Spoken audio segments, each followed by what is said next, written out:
So, you're come to the workshop 1.2 using digital technology and creative approaches in career guidance counseling.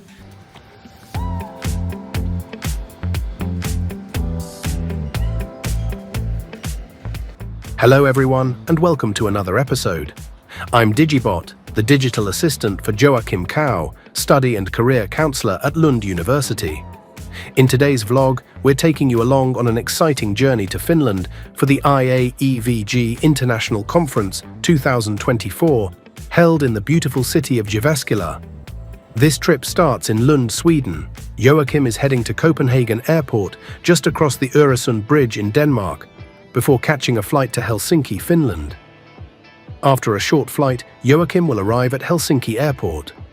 From there, a scenic train ride to Jyväskylä awaits, where the conference is set to take place. The IAEVG International Conference is an annual event that brings together researchers, policymakers, and practitioners from across the globe to engage in meaningful dialogue. This year's theme, Riding the Wave of Change, explores how career guidance adapts to evolving challenges and opportunities in the modern world. With over 180 presenters across 3 days, it promises to be an inspiring and transformative experience. Joakim is honored to contribute to this event with his interactive workshop of practice, titled Using Digital Technologies and Creative Approaches in Career Guidance Counseling. Here's a quick preview of what you can expect.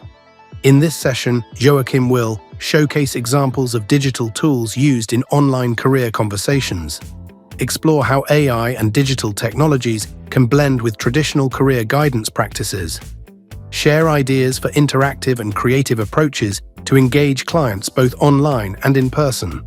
This workshop ties practical tools to career theories and research, providing participants with valuable methods to support their clients effectively in a digital-first world. Stay tuned as we share highlights from this week, where Joakim connects with global leaders in career guidance, discusses transformative ideas, and learns from others at the forefront of research, policy, and practice. Don't forget to like, subscribe, and follow for more insights into the world of study and career guidance.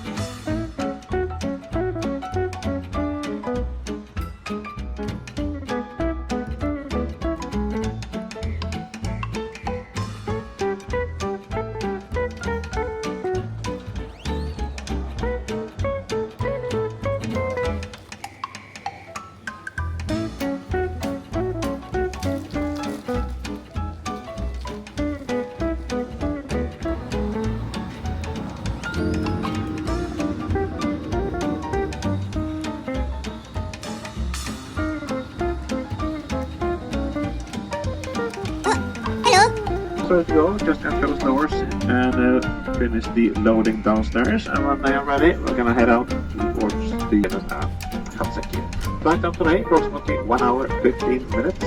Nice weather en route, and weather in Helsinki almost the same. A few moments later.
A few moments later.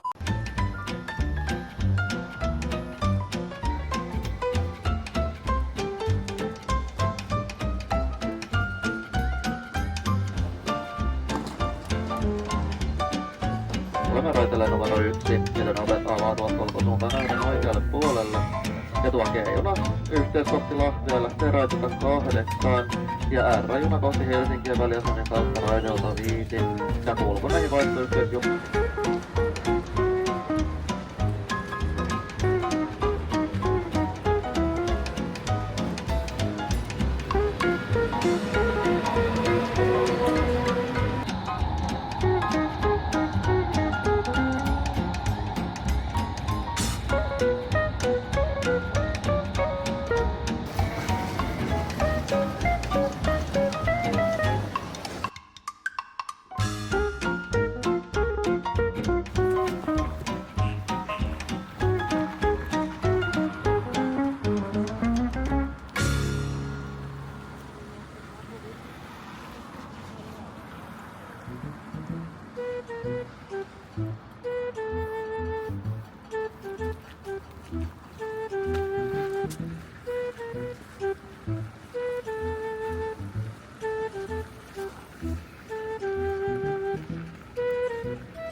Welcome everyone to the session. I think I will go back to my PowerPoint slides, so you will be able to scan this later. So you're come to the workshop 1.2 using digital technology and creative approaches in career guidance counseling. How has it changed for you guys? Do you guys delivering online conversation today in your work? Yeah. Mind maps, is that something you have been used before? Because when I talk with career advisors, sometimes in the traditional room they're using the whiteboard very much, or they have a notes that they're taking. But the question is, do the students get access to the notes taking, or is just for the advisor? That's the question. Because when you write on the whiteboard, they can take a picture. Sometimes they take a picture. Can I take a picture to save it? But when we write down, we're taking notes. The question is, do they get advantage of this notes taking, or just for ourselves? And I strongly believe that students nowadays, there's a lot going on in their lives, and the young adults. So I think we need to help them with the process that the career learning and the career guidance processing is not happen in the traditional conversation. It's happening all the time around you. So in your daily life, career learning and career thoughts can happen. So it's important to remind them about, but you can go home, talk with your friends, or you can just go to that conference or that fair. Sometimes you get new ideas or perspective. So I think we need to help them to think about new thoughts and remind them that, okay, in this career conversation, I can help you to facilitate the information or the data that you are collecting. But you need to also have some agency to take care of your life and the process that you're doing. Because sometimes when we have a career conversation with them, they have a lot of to-do lists or plans that they talk with us. I think I would do this and that. But we don't know if they do it or not, because we don't do the follow-ups. So when we have a document, it could be a reminder. Let's say about 6 months, we can see again. What do you think about that? So hopefully you have done something before we take the next follow-up. I think the dialogue guidance that I'm trying to introduce you guys, so I will go over in just a few minutes to the demonstration, that the idea is to work in a blended hybrid approach. So this means that I'm not introducing the technology to my clients directly when we have the conversation.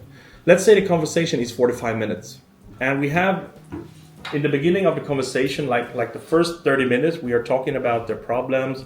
We try to sort off what is important, what can we focus on, and what can we do. And in between that, let's say after 20 minutes, let's just pause and look at your situation. So from when you came here to what we have discussed now in 20 minutes, what is happening? What have we learned about you? What is the problem? What is challenging for you? What can you do?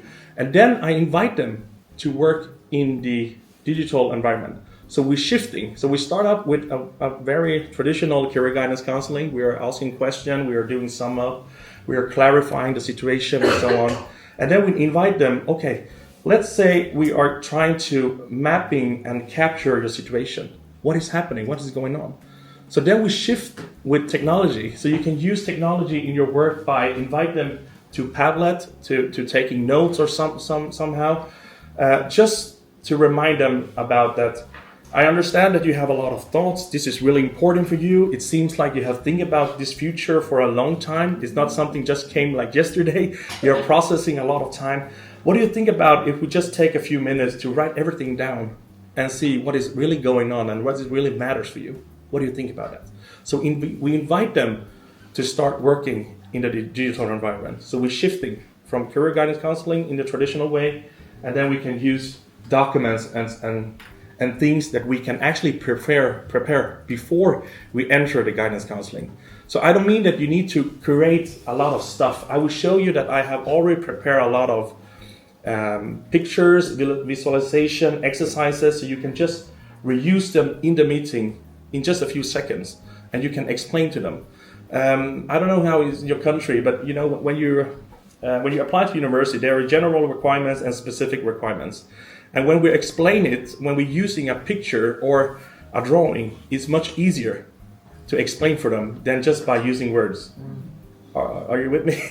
Yeah. So sometimes we're using illustration or something to just help them. Yeah. Well, when you apply to university, think about a stairs with 3 steps. The first step is general requirement, then you have specific, and then you have the selection. So when they look at it, they can access it. It's much easier, and also easier for students with disabilities as well, because we have a growing groups of students with the support they need, student support, educational support, disabilities support. So I think we also need to meet these kind of groups of students, especially when we have online delivery. It's very difficult for them to get the information if we just talk in the way we do. So I think sometimes using visual design can be very helpful. So let's start with the first one, Microsoft PowerPoint. So I will just give you a brief introduction. I don't want to be like an IT educator who comes in and show you guys this function and that. That's why I did the setting. So just helping you to take advantage of the career theories and the things that we have learned from our education. So we can go in and look at the technology. So I need to change my display to encourage you guys. You can see here, duplicates. And I mean, these kind of things that we show you, I have done it for the last 4 years. So if you go very fast, please tell me, so I will slow it down. It could look very easy when I'm doing it. I fully understand if it is complex or it is weird to use like this, but just remind me. So I will just help you guys and explain it again. I would just change my contour here so it will be easier for you to see. Here. So this is PowerPoint. I would just start off by explaining what you can actually do with PowerPoint. PowerPoint is a tool that I really use when I have a study planning with my students. I think some of you are from higher education, right? Yeah. So this could be very helpful for you because sometimes you have your clients in your meeting, your students, and you're talking about retakes and examination and how they can change their elective courses and planning for specialization and so on. I guess you have some sort of conversation as well. And sometimes we need to help them to organize their priorities. What is important and what is not important, what can you wait, and what do you need to do now? Because sometimes they come to me, they have 6 retakes, and then they tell me that I need to take all of this at once. And it's not possible, right?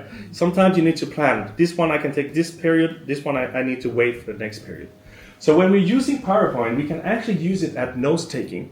I will show you the first easy way to use is, let's say we start out by study guidance, like this. I never name my students, so I use like their first name, the first letter in the first name and the second letter, just because I don't want they to show off in a document, because we don't know who can access the documents in the future. So this is one way I try to do, just to ignore the GDPR, which I hope is one way to do it. The next thing you can do is you can write agenda. So as I mentioned before, this is something I do with my clients after around 30 minutes. Sometimes my meeting is 1 hour, but approximately it is 45 minutes I have with my students. So after 30 minutes, I usually sum up with them. Okay, so we have been talking about your situation. And when you came here for 30 minutes ago, you were talking about this was important for you and this was the issue you have. Have we discussed about this type of topics? And then they say, yeah, we did talk about it. All right, great. So can we just do a sum up? What we did talk about and what can you do to move forward? What do you think about it? So then together we can write it down in this document, some of the things, not everything, because I try not to write things about the health problems or sort of things that could be very, information that could be harmful or personalized. So I try to keep it really basic and easy, just to help them to get things down, because I think that's important nowadays when there's information overload in our society. So let's say we talk about elective courses and retakes. Then you can move forward and take next picture. So let's say we are planning for the spring semester 2025. So here we can have, in Sweden we have study period. I think you have the same in each semester. So in the autumn semester usually is study period 1 and 2, and then we have study period 3 and 4 during the spring semester. And let's say we are taking Maths 2, 7.5 credits. So this is the retakes information.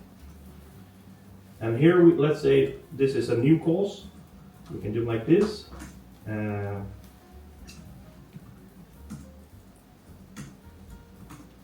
Well, normally in Sweden, a full semester is 30 credits. That's why I'm writing 7.5, so they'd be the 15 credits. And study period for, let's say the students have elective courses, 15 credits. So you can structure information like this and like this. Then you can actually use one of the functions that I have now in Microsoft called Designer. Have you used that before? They're doing like a template for you. So just in a few seconds, you can press here on the right side, Designer. I don't have internet, so I need to connect to the internet. Let's see here.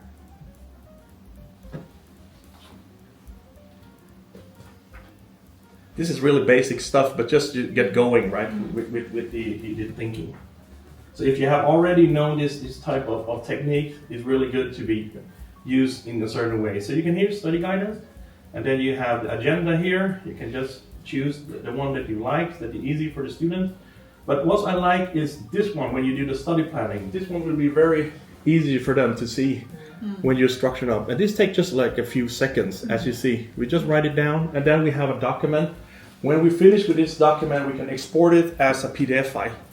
If you want, you can also share this document online, because nowadays we are working with the Microsoft Teams, which means that we have the cloud. They call Microsoft OneDrive, which is the cloud services. So you can share this one with your students.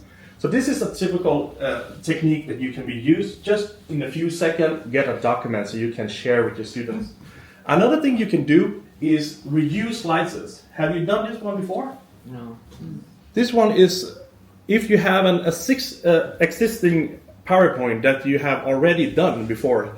Let's say a PowerPoint that you have created for, let's say for occasions such as information and open, what do you call open? I forgot the name now.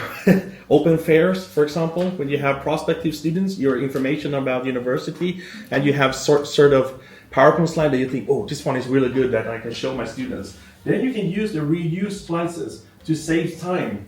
This means that in the time you're having conversation with your students, you don't have to create new stuff. You can reuse stuff that you already have. So by using reuse, you can just browse from your computer here and go to documents that you have. I have put my documents in music, so just to be easy here, so you can just press here, and you can see here just in a few seconds it will be open here all my files. Let's see here.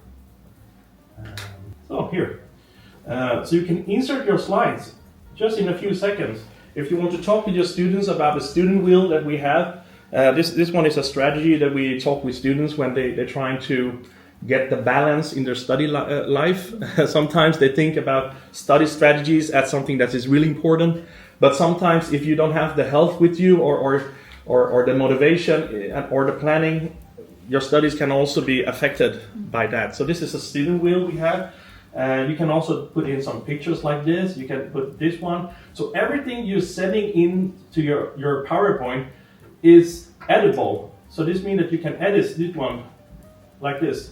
So it just comes as a picture. It comes like a fully PowerPoint slide. So you can edit and work in this environment.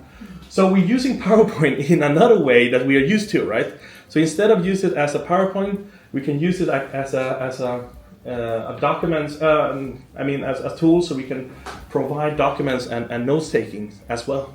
You can do it with the Google Notes, Microsoft Notes, OneNotes as well if you want. But I think PowerPoint is the easier program to use. I know that Norman Anderson, he has been using something he called workplace attractors cards. This means that there are 10 attractors that is important for people when they are trying to decide what is important for them in a workplace. So he has been using this in one of his research. So he's been doing this as a card, so you can actually help students to select cards that are important for them, so they can place here what is most significant and what is least important for me as a person. So this is some cards that he is actually selling, these kind of cards with his daughter, Andra Furling. So I have done something similar, so you can actually do it in PowerPoint as well. So this is like, normally I'm designed it with the help of inserting the shapes and icons. So you can actually tell the students, do you want to select here what is important for you? So I mean, in the meeting you can use this one as well. So PowerPoint can also be one way to be innovative, to use cards, such like this. So everything here you can change also the attractors if you want. And when we are finished with this one, we can save this as a PDF file, and then you can send it as a document to your clients. So this is one easy way to help your clients. What do you guys think about this one? Ken, was helpful for you guys? Yes. To work? Yeah. Are Yeah. all these brilliant illustrations are on your website? They will be available. Yes.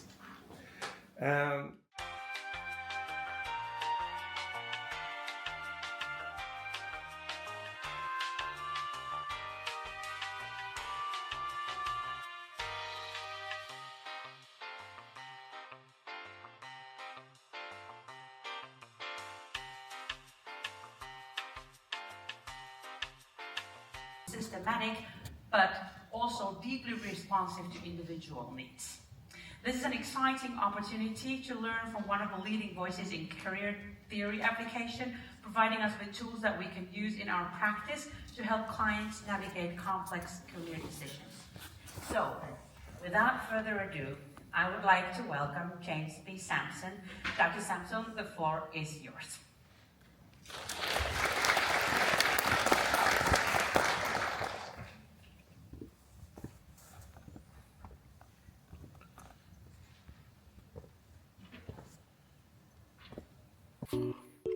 What up, what up? Hello. Day 2. Let's go.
Good morning.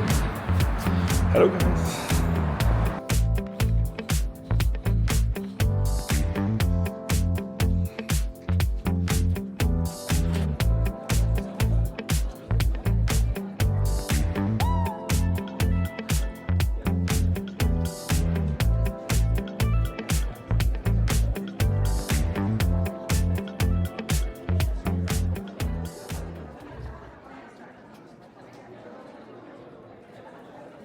Adapting and also when we want to have impact on the use of technology in the area. And that's why when we have different topics within this next hour, we will try to cover. So to start, we can go immediately to the policies. So we are connecting the practice and policy of other teams. We know that when we talk about higher education, when we talk about adults in WET, we said 2/3 of the WET students are adults in our country. They use the internet to search for information about education programs. And you might imagine that all students would have done this by the age of 15, 16, not the case. And so there's increasing interest, not only what students are doing, but what education systems are doing. Because we see a huge proliferation around the world of government spending money on digital tools. We have portals emerging, we have lots of investment, sometimes tens of millions of euros on new initiatives. And it's possible to do now. From a policy point of view, I think we asked 3 questions. Is this the host of the 2026 conference? Woo!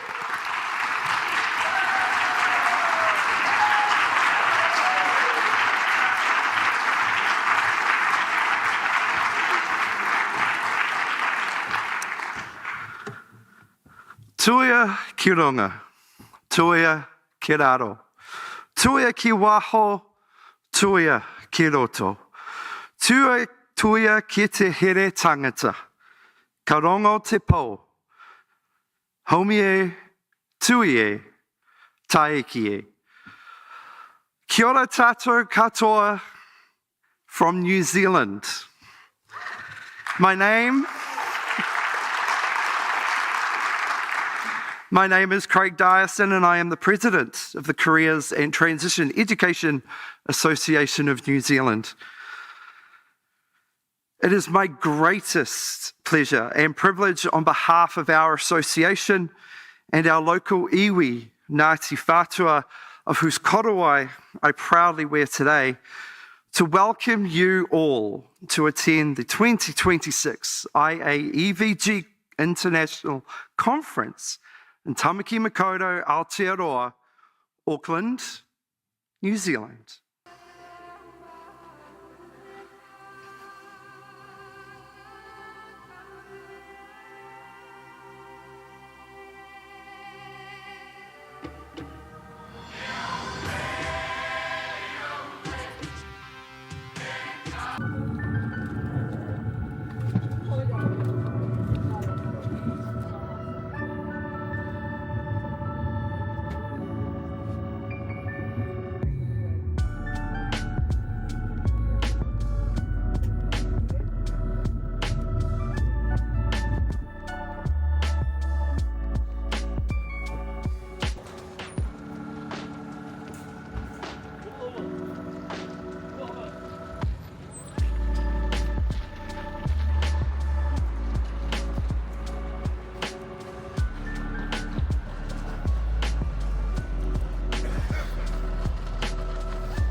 Kommer i vår ruta här.